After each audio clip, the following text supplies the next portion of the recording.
नमस्कार, मी भैरवी. आपणा सर्वांचे भैरवीज कॉर्नर या चॅनलमध्ये हार्दिक स्वागत करते. आज मी तुमच्यासोबत शेअर करणार आहे उन्हातील वाळवणात तयार केलेल्या सांडग्याची भाजी. प्रथमतः गॅस पेटवून त्यावर कढई ठेवून शेंगदाणे भाजून घ्यायचे आहेत.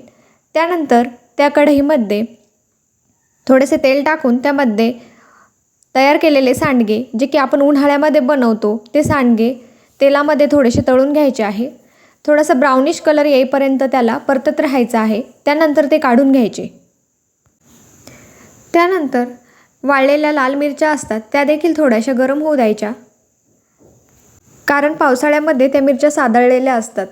त्यामुळे त्या थोड्याशा गरम होऊन त्या मिक्सरच्या भांड्यात टाकायच्या. शेंगदाणे, लसणाच्या काहीशा पाकळ्या, त्या लाल मिरच्या, त्या सर्व एकत्र मिक्सरला वाटण तयार करून घ्यायचे आहे.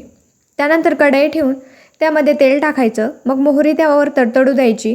त्यानंतर जिरे टाकायचे.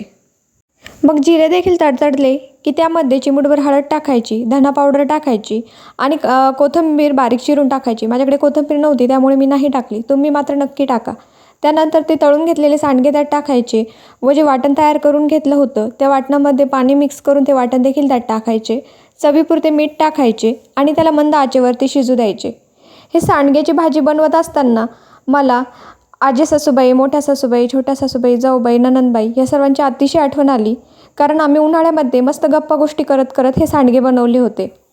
त्या सर्वांच्या हाताची मायेची ऊब या भाजीमध्ये उतरली आहे.